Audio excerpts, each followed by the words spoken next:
Cerita diawali dengan memperlihatkan sebuah tempat pembuatan arang. Di sana lalu kita diperlihatkan dengan seorang pria yang sedang ngeplok saat membuat arang bernama Tiananye.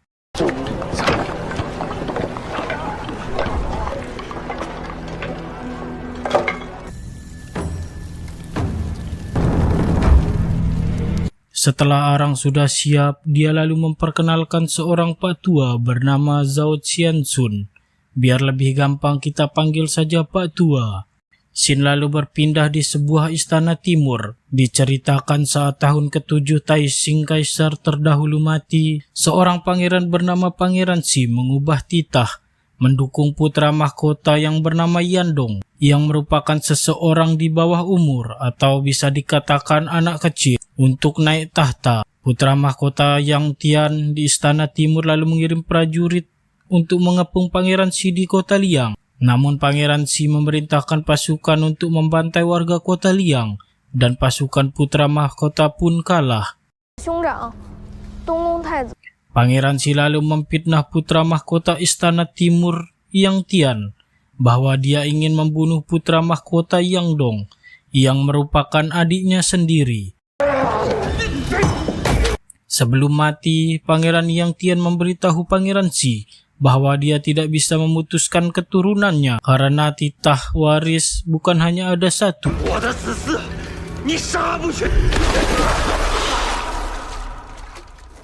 Saat sedang mandi siang, Pangeran Xi didatangi oleh seorang jenderal bernama Zhang yang melaporkan tentang seseorang yang mereka anggap pengkhianat, yaitu bayi putra mahkota, dan ibunya telah melarikan diri dan keberadaannya tidak ditemukan. Mendengar hal itu, Pangeran Xi memberikan sebuah plakat kepada Zhang, memimpin prajurit di 9 gerbang untuk mencari keberadaan bayi putra mahkota.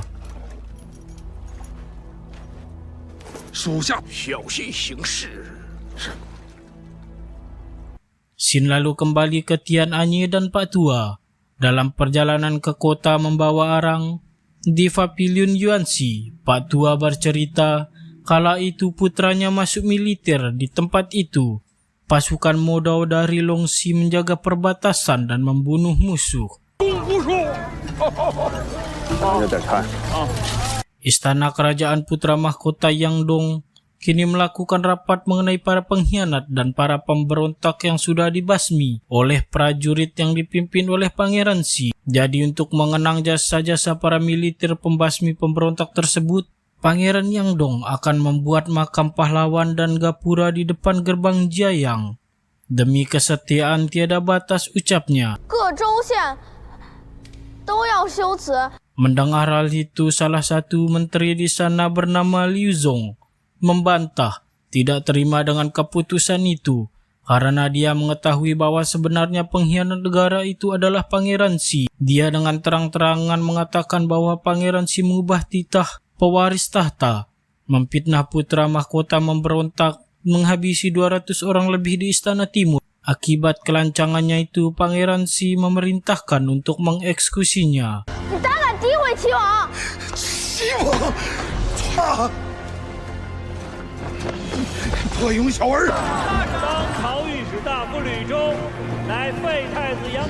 Bersamaan dengan itu, kita diperlihatkan dengan wanita yang sekilas mirip Pani namun berbeda, bernama Xinggu, yang sedang mengawasi wanita bernama Niling dari kejauhan.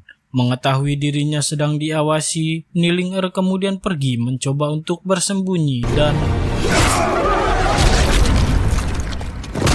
Singkat cerita, kini di pasar Donghuang, tepatnya di gerbang Jiayang, para prajurit menutup akses keluar masuk di sana. Tujuannya adalah untuk memudahkan mereka menemukan Niling hingga seketika mereka menyadari keberadaannya dan segera mengejar Niling Er.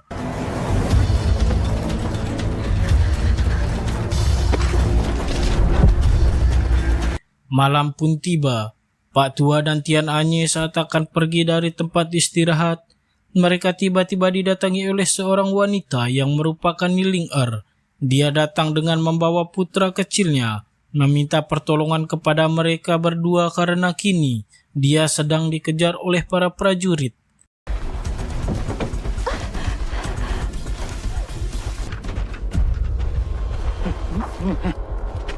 Hingga setelah para prajurit itu pergi, Pak Tua segera menyuruh Tian Anye untuk membawa Niling Er pergi ke tempat yang aman. Terlihat di punggung Niling Er terdapat anak panah yang menancap. Dengan segera Tian Anye membawanya pergi. Tian Anye lalu membantu Niling Er mencabut anak panah yang ada di punggungnya dan mengobatinya dengan besi panas. Hal itu membuat putranya menangis hingga para prajurit itu pun akhirnya mengetahui keberadaan mereka dan menyerang tempat itu.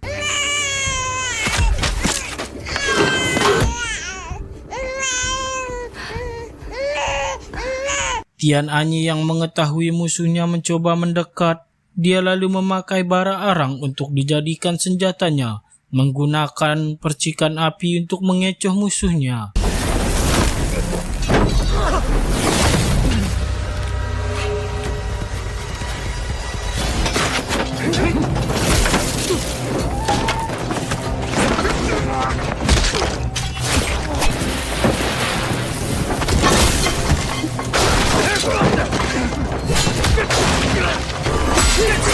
Sesaat dia menyadari bahwa musuhnya menggunakan pedang besi tempa, yang berarti mereka adalah pasukan Sipei. Pasukan Sipei adalah pasukan kerajaan. Namun meskipun demikian, tidak membuatnya gentar sedikit pun untuk melawan mereka.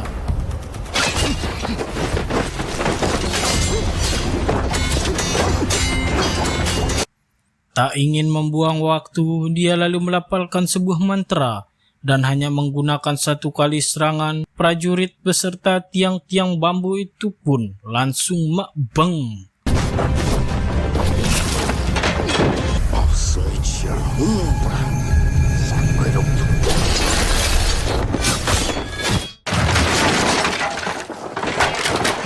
Zhang lalu melaporkan tentang kejadian pertarungan sebelumnya kepada Pangeran Xi, yang dimana saat pertarungan itu ada satu orang yang berpura-pura mati, sehingga mantra yang diucapkan oleh Tian Anye sebelum menyerang sempat didengar. Kabarnya orang yang bisa menguasai mantra itu adalah pasukan Modao di Longxi, prajurit brutal yang sudah membunuh ribuan militer musuh. Maksud dari mantra itu adalah penghadang harus mati, pedang pembunuh roh. Dan kabarnya juga pasukan Modao dari Longxi, Modao menebus 3.000 lawan. Pedangnya bisa membunuh dewa akhirat. Dan dari sini, Zhang sedikit mengambil kesimpulan bahwa saat pembantaian yang mereka lakukan di kota Liang, pasukan Modao itu belum habis. Tepatnya, Komandan Modao masih hidup. Mendapat informasi seperti itu jelas membuat Pangeran Xi naik darah dan segera memerintahkan Zhang untuk membunuh ibu dan anak keturunan putra mahkota sebelum hari upacara. Singkat cerita, Zhang bersama bawahannya Wei Feng pergi ke lokasi kejadian untuk menyelidiki tentang orang yang telah membantai pasukan Sipei. Namun dia tak sengaja mendengar percakapan dua orang prajurit mengenai mantra yang dibaca oleh orang yang membantai pasukannya. Apabila mantra itu dibacakan, pendengar mantra akan menjadi buta dan tuli seperti para pejabat. Ya.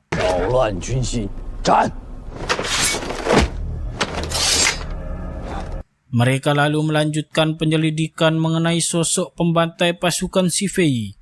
Berharap mereka mendapatkan petunjuk di tempat itu. Bu Feng lalu mendapatkan sedikit petunjuk bahwasanya orang yang melakukan itu semua seharusnya adalah seorang penjual arang.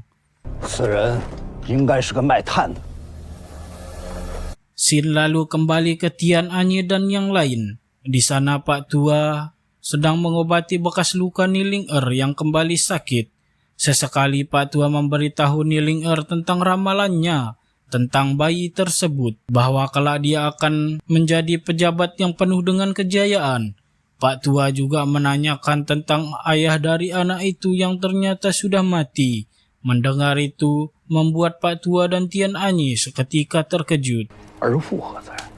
死了。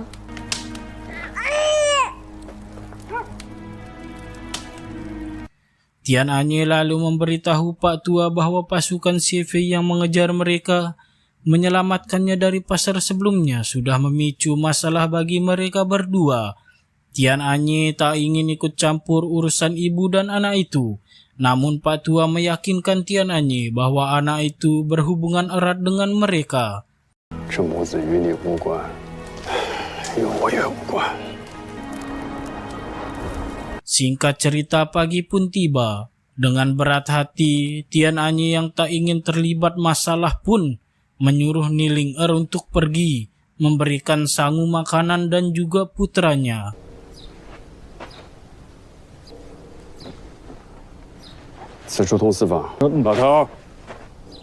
Namun tak berselang lama, Xingu datang bersama pasukannya.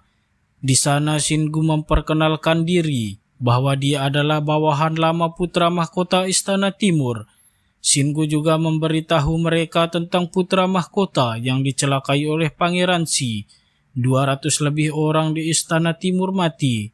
Dan disinilah Pak Tua dan Tian Anyi baru mengetahui bahwa ternyata bayi yang mereka selamatkan itu adalah satu-satunya bibit unggul putra mahkota. Dibuktikan dengan tahi lalat biru di kaki kirinya. Xingu diperintahkan oleh pangeran untuk membawa Niling dan putranya untuk keluar dari kota, untuk memerintahkan prajurit menyerang Pangeran Xi. Dia juga meminta bantuan kepada Tian Anyi untuk membantunya membawa Niling dan putranya keluar dari kota. Namun karena Tian Anyi yang memang sedari awal tak ingin ikut konflik kerajaan, ingin hidup bebas, dia dengan terang-terangan menolak masa hal itu. Merasa ditolak, Xingu pun mengambil tindakan menembak Pak Tua dengan panahnya.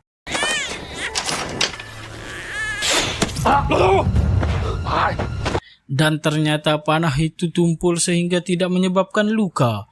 Pak Tua lalu mengajak Tian Anyi untuk menolong bayi itu. Karena setelah dia melihatnya, dia teringat dengan putranya Hainyuan saat kecil dulu. Hal itu membuat hati Tian Anyi tersentuh dan bersedia membantu mereka. Namun untuk keluar kota, mereka harus membutuhkan waktu selama 3 hari untuk sesampai di gerbang Jiayan. Jadi mereka harus melakukan perjalanan 1 hari 1 kota dan membutuhkan 2 kali pertempuran lagi. Singkat cerita, kini Tian Anyi didatangi oleh Xingu, memberitahunya bahwa ada mata-mata pasukan CP yang mengawasi mereka di luar. Namun Tian Anyi meyakinkan mereka bahwa jika mengikuti caranya, kemungkinan 100% mereka akan berhasil keluar.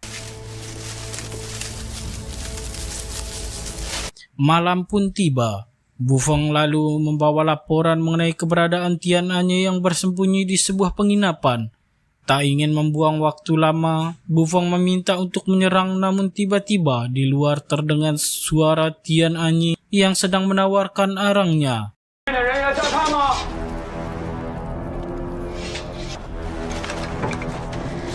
Di sana Tian Anyi dengan terang-terangan memberitahu Bu Feng bahwa dia telah menolong ibu dan anak yang dikejar penjahat sebelumnya. Dengan sengaja memberikan Bu Feng menghantamnya untuk memancing keributan.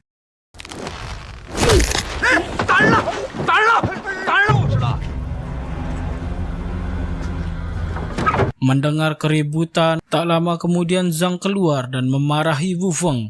Zhang lalu ingin membeli arang Tian Anyi, namun Tian Anyi mengatakan bahwa arangnya hanya untuk diberikan, bukan untuk dijual.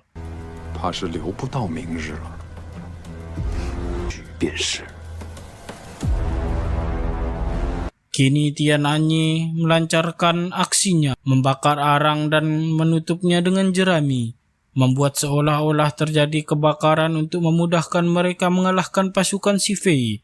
Hingga tak lama kemudian, pasukan Si Fei datang mengepung tempat itu dan terjadilah tebas-tebasan di sana.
Ya, dengan kemampuan mereka berdua, tidak membutuhkan waktu lama untuk mengalahkan pasukan Si Fei. Bersamaan dengan itu, Zhang yang menyadari bahwa pasukannya telah kalah kemudian turun tangan untuk mencari mereka. Tian Anye lalu memberitahu Xinggu bahwa pertempuran kedua mereka ini belum berakhir, masih ada pertarungan lagi. Hingga tak berselang lama, seseorang datang memberitahu Xinggu bahwa Niling dan Pak Tua menghilang. Xinggu lalu mempertanyakan kepada Tian Anye, namun Tian Anye bertanya balik mengenai para prajurit di Pavilion Xuanzi yang Xinggu katakan sebelumnya. Saat akan pergi, tiba-tiba Tian Anye mengalami pusing dan pingsan di sana, yang memang itu semua ulah dari Xinggu. Zhang kini memerintahkan para pasukannya untuk mengepung seluruh sisi kota, mencari keberadaan Niling dan benar saja, tak berselang lama satu orang berbadan besar menemukan mereka bersamaan dengan pasukan Xinggu, namun mereka berdua berhasil lolos.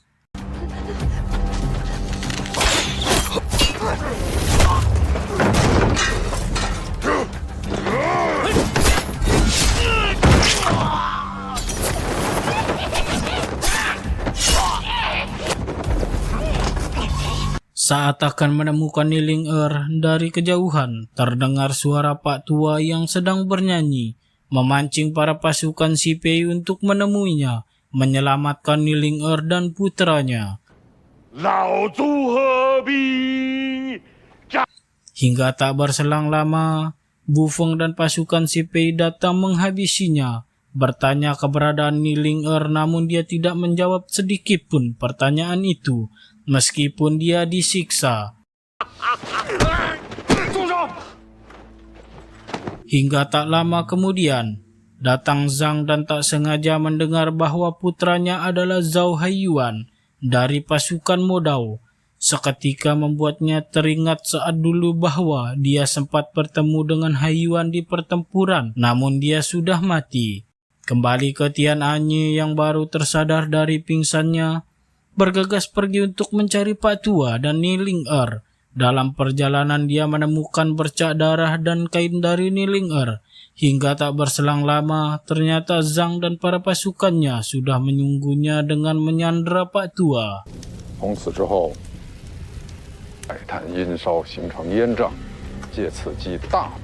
Di sana Zhang hanya meminta Tian Anye untuk menyerahkan Niling dan putranya saja, maka Pak Tua dan dia tidak akan berurusan lagi. Zhang juga menceritakan bahwa perbatasan Longxi terancam bertahun-tahun lalu. pasukannya tidak mahir dalam berperang malam hari. Komandan pasukan Modao yang memberi ide untuk menutup arang dengan jerami basah membentuk selimut asap, dan pada pertarungan sebelumnya di penginapan juga menggunakan cara yang sama. Jadi Zhang kini mengetahui bahwa komandan pasukan Modao itu adalah Tian Anyi yang menyamar menjadi penjual arang. Pak Tua lalu bertanya mengenai putranya yang katanya dia sangat dekat dengan komandan Modao dan paling dihormatinya. Namun Zhang memberitahu Pak Tua bahwa Zhang melihat sendiri putra Haiyuan dibunuh oleh komandan Tian Anyi. Melihat kesempatan itu, Zhang kemudian memberikan pedangnya untuk membalaskan dendam putranya, menyuruhnya untuk membunuh Tian Anyi saat itu juga.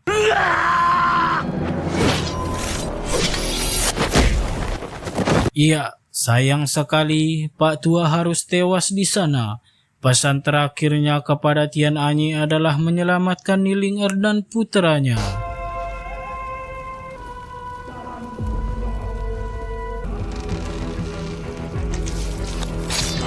Melihat itu, Komandan Tian menjadi murka. Bu Feng yang penasaran dengan kemampuan Komandan Tian maju pertama.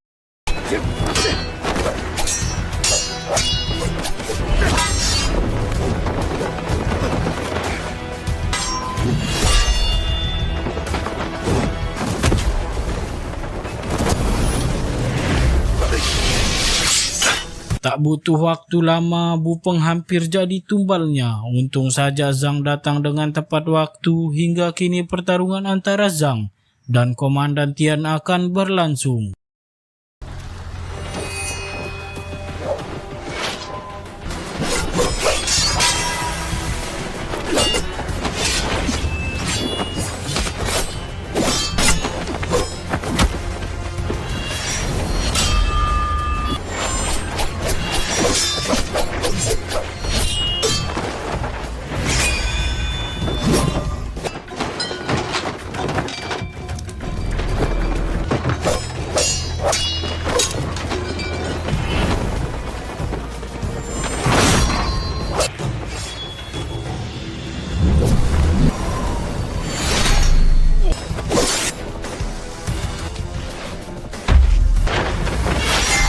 Terlihat mereka sama-sama saling menyeimbangi serangan demi serangan.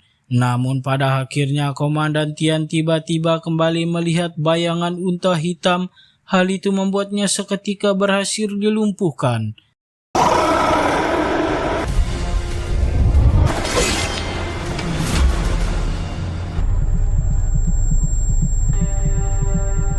Komandan Tian lalu dibawa ke tempat ruangan tahanan. Di sana dia diikat dan disiksa. Zhang kembali meminta untuk menyerahkan Niling Er dan dia akan membebaskannya supaya tidak disiksa. Namun dia juga saat ini tidak tahu di mana keberadaan Niling Er berada.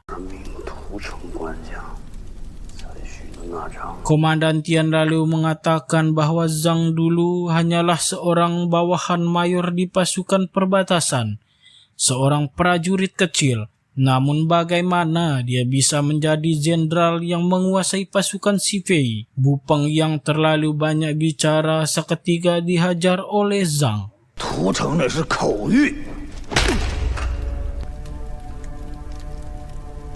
Bersamaan dengan itu, kini Xinggu dan Niling Er akhirnya bertemu dengan Bos Silang, membawa mereka ke tempat istirahat dan untuk sementara dia keluar mencari makanan. Xinggu lalu memberitahu Niling Er bahwa Pak Tua sudah mati karena menolong dia dan bayinya.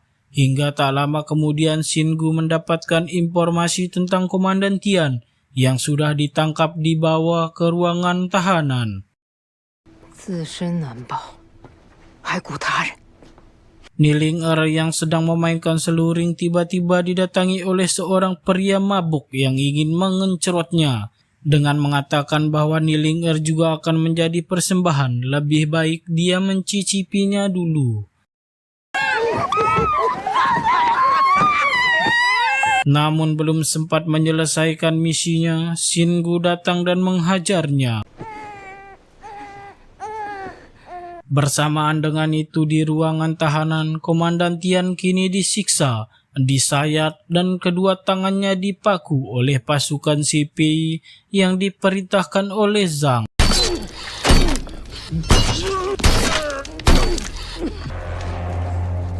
Hingga tak berselang lama, seorang prajurit memberitahu Zhang bahwa dia dipanggil oleh Pangeran Xi untuk menghadap. Lagi dan lagi Komandan Tian melihat sosok bayangan makhluk hitam itu muncul. Tak ingin mati di sana, dia lalu membaca mantra dan mencabut paku tersebut menggunakan mulutnya.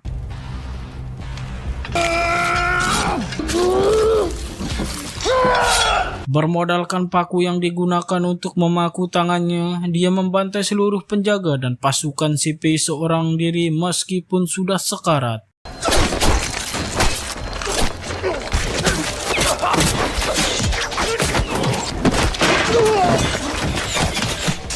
Sesampai di luar, dia dihadang oleh orang tinggi besar yang sebelumnya membantai pasukan Shingu. Hal itu membuat Komandan Tian kewalahan melawannya.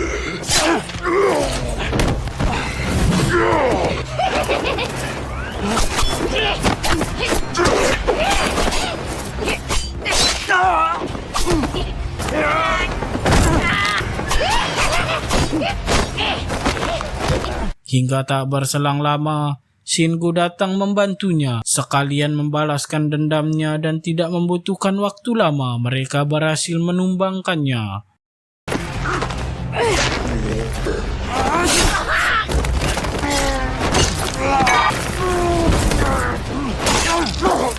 Bersamaan dengan itu, dari kejauhan Bu Feng mengawasi dan mencoba menembak mereka. Namun tak berselang lama, Bos Hilang datang dan membawa Komandan Tian pergi ke penginapan untuk mengambil barang-barangnya menggunakan kereta kuda. Melihat itu, Bu Feng mengurungkan niatnya dan pergi dari sana. Xin lalu kembali ke Pangeran Xi dan Zhang. Pangeran Xi memberitahu bahwa 2 hari lagi adalah upacara, namun dia masih belum menemukan keberadaan Niling'er dan puteranya.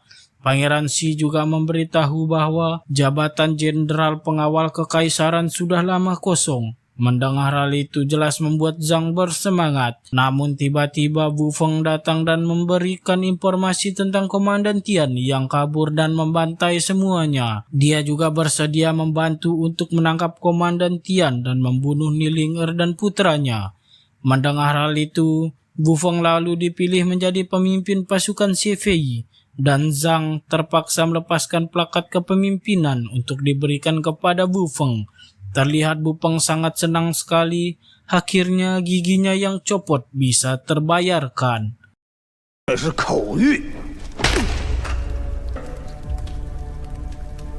Pangeran Xi lalu memberitahu Zhang bahwa saat itu juga dia tidak lagi memiliki jabatan dan profesi di istana, atau biar lebih jelasnya Zhang dipecat karena telah menganggapnya tidak berguna dalam menjalankan perintah. Bersamaan dengan itu, Komandan Tian yang baru tersadar dari pingsannya kemudian diberikan obat oleh Niling'er. Di sini Niling'er memberitahu tentang di hari upacara nanti dia akan pergi membunuh Pangeran Xi bersama Shingu dan pasukannya. Namun Komandan Tian mengetahui bahwa mereka hanya ingin Niling'er untuk menyerahkan nyawa. Niling'er tidak peduli dengan hal itu dan mengembalikan seluring milik Pak Tua.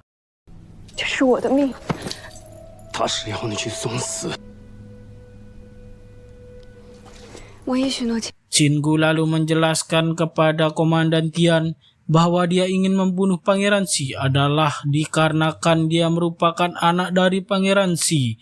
Pangeran Xi mengubah titah kaisar, mencelakai keluarga putra mahkota, merampas harta dan melecehkan wanita, bertindak semena-mena. Itulah alasan kenapa Shingu bertekad membunuh Pangeran Xi dengan tangannya sendiri.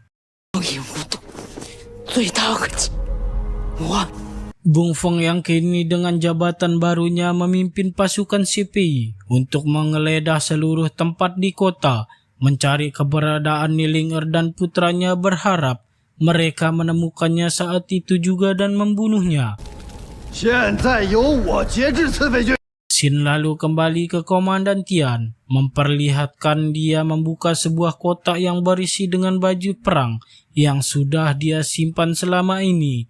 Kini dia harus memakainya kembali untuk melindungi seseorang yang menemuinya di kala itu, yaitu Nilinger dan keturunan putra mahkota.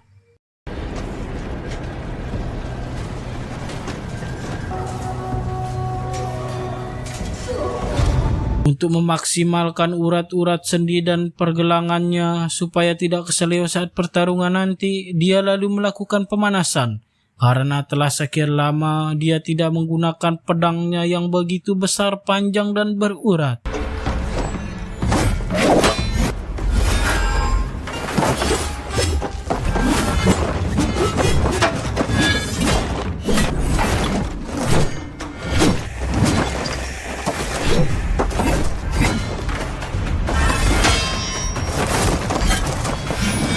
Bersamaan dengan itu, Nilinger kini melakukan dandan cantik untuk mempersiapkan dirinya. Dan saat itu juga dia didatangi oleh Xinggu yang membawakan sebuah kotak yang berisi kebaya merah. Dan di saat itu juga Xinggu mengecek kain tempat biasanya dia menyimpan sang bayi. Namun betapa terkejutnya dia saat melihat bahwa tidak ada lagi bayi di sana. Menyadari bahwa bayi itu akan dibawa pergi, dia segera bergegas mencari si bayi sehingga dia menemukannya bersama dengan nenek bisu dan langsung merebutnya.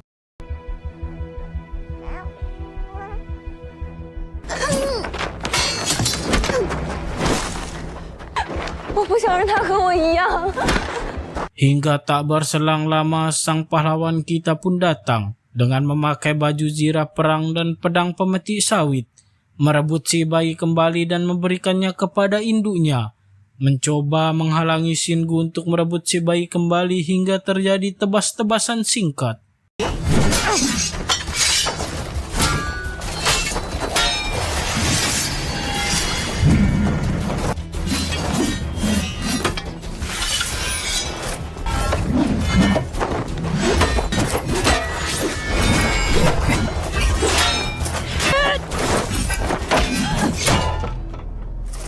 Komandan Tian lalu mencoba mempertanyakan kenapa Xinggu keras tulang kepala. Lantas dia menjawab, Pangeran Xi melihat kecantikan ibunya dan menjadi sange. Mengancerotnya secara paksa membuat ibunya menjadi gila. Saat Xinggu lahir, ibunya melihat wajahnya tampak cantik. Tak ingin besarnya nanti banyak yang mengencerot paksanya. Ibunya lalu menggunakan bara arang untuk merusak wajahnya. Lalu berteriak, wajah cantik sumber petaka, bukan sumber air sudekat. Si ibu lalu bunuh diri, melompat ke sumur setelah berteriak seperti itu. Binatang Pangeran Silah yang membuat hidupnya menderita. Itulah alasannya Xinggu bersikeras ingin membunuh Pangeran Xi dengan tangannya sendiri.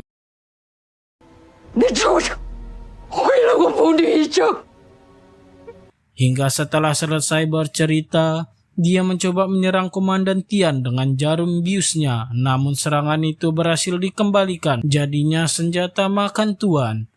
Xinggu lalu dibawa dan diistirahatkan, sementara itu Komandan Tian beserta bos silang menyiapkan senjata dan jebakan untuk pertempuran mereka nanti malam melawan pasukan Sipei.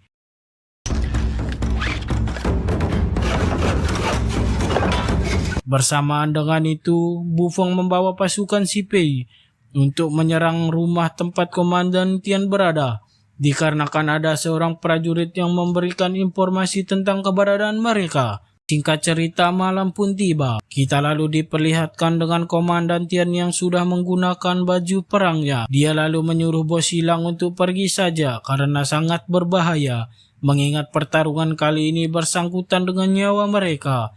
Namun bos silang menolak hal itu. Dia ingin membantu Komandan Tian, mengingat dahulu Komandan Tian pernah menyelamatkan nyawanya. Mengetahui niat baiknya itu, akhirnya dia pun dibolehkan. Tak berselang lama, Niling datang menemuinya, mengatakan bahwa dia tidak bisa menolongnya selamanya. Namun komandan seketika mengeluarkan seluring milik Pak Tua dan memberikannya kembali, yang artinya dia akan terus membantunya karena itu juga pesan dari Pak Tua kepadanya sebelum meninggal. Niling lalu memberitahu Komandan Tian bahwa hari itu dia akan menari untuknya, meskipun dia harus mati. Tak ada penyesalan bagi dirinya mengingat Komandan Tian adalah orang yang berbudi. Bersamaan dengan itu, Bu Feng dan pasukannya sudah sampai di luar, berteriak supaya mereka menyerahkan diri. Mendengar musuhnya sudah berada di luar, Komandan Tian segera bersiap-siap untuk berperang. Merasa musuhnya tak kunjung menyerahkan diri, Bu Feng beserta pasukannya mencoba menerobos masuk. Terlihat pasukan dari Bu Feng berjumlah banyak, mungkinkah Komandan Tian dapat mengalahkannya? Lalu kita diperlihatkan dengan bos silang yang sedang memukul gendang. Mungkin dia sedang membangunkan orang sahur. Awalnya saya berpikir demikian, namun ternyata itu adalah pertanda mereka siap berperang. Dengan disusul oleh Niling yang menari-nari di atas panggung yang kosong penontonnya. Rugi dong, tak ada saweran. Melihat itu, pasukan CPI mencoba untuk masuk, namun mereka seketika masuk ke lubang perangkap kematian yang sudah disiapkan oleh Komandan Tian dan bos silang.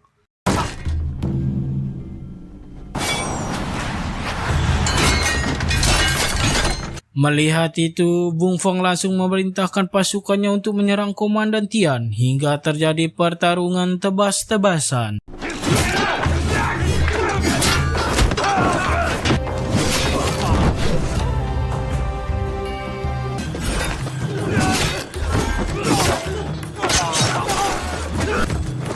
Hingga saat pengeroyokan yang kedua kalinya, Komandan Tian menggunakan kesempatan melepaskan jebakannya hingga membuat para pasukan itu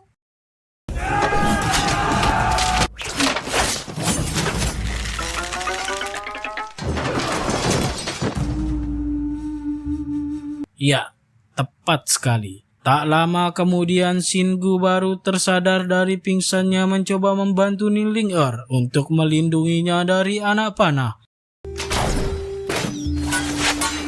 Bersamaan dengan itu, bos silang tertembak bagian dadanya hingga membuat dia sekarat. Bu Feng yang memang orangnya sok jago, pasukan yang tidak berani maju pun dihabisi dengan pedangnya. Hal itu membuat para pasukan harus maju meskipun mereka tahu bahwa mereka hanya akan menyerahkan nyawanya.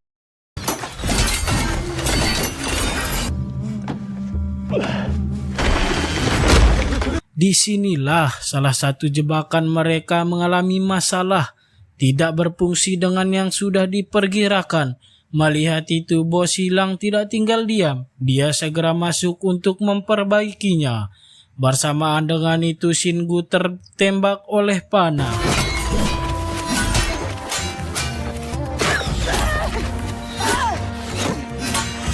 Merasa bahwa dia tidak bisa melindungi Niling lagi, dia lalu menggunakan jarum biusnya untuk membuat Niling pingsan. Melihat Niling menari dan cantik bagaikan sebuah cermin, seketika membuatnya tersadar bahwa kehidupannya hanya ada dendam dan kebencian. Seketika dia menghancurkan cerminnya dan tewas di sana.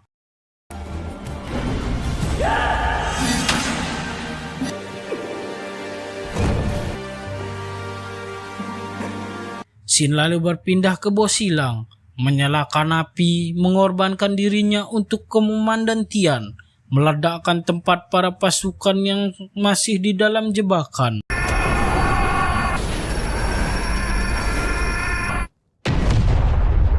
Bersamaan dengan itu, kini Komandan Tian menghadapi bocah sok jago Bu Feng. Menggunakan dua pedangnya berharap bisa mengalahkan Komandan Tian.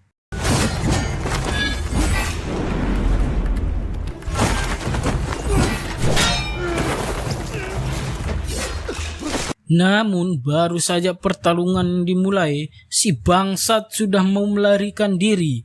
Akan tetapi Komandan Tian tidak akan membiarkan itu terjadi dan... Ya, tepat sekali. Memang pantas untuk orang seperti itu, namun tak berselang lama datang lagi cecunguk yang sok-sokan ingin membunuh komandan kita. Mari kita saksikan pertarungan tebas-tebasan antara komandan melawan cecunguk Zhang. 这是我第3针。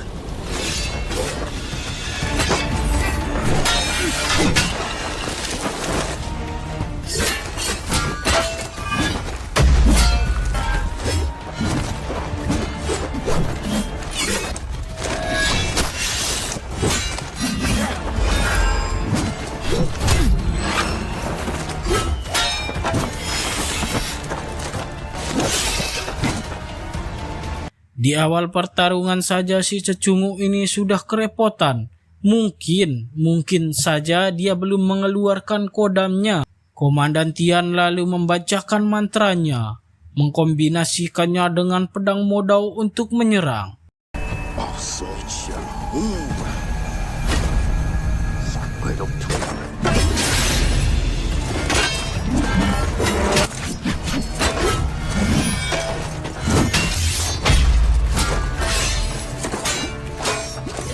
Ya, serangan itu berhasil membuat Zhang tersungkur dan terlepas helmnya. Dan disinilah Zhang mengeluarkan ilmu mata batinnya, membaca pergerakan musuhnya sehingga hal yang di luar nulur pun terjadi.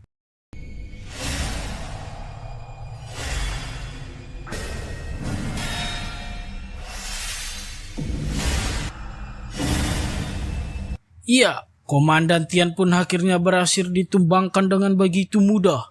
Yang itu semua hanyalah khayalan Zhang saja. Pertarungan yang sesungguhnya itu belum dimulai.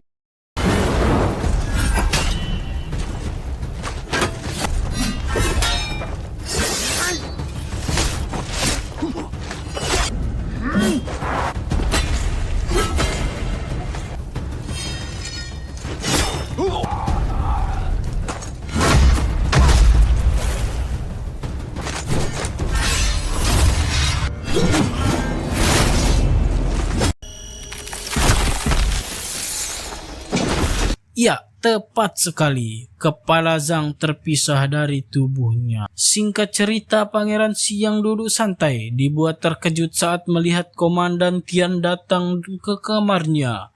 Komandan Tian mengatakan tujuan dia datang adalah demi keadilan bagi ribuan warga kota Liang, bagi seluruh penghuni Istana Timur, demi 300 saudara Madaunya, juga demi Pak Tua, dan dendam Xinggu.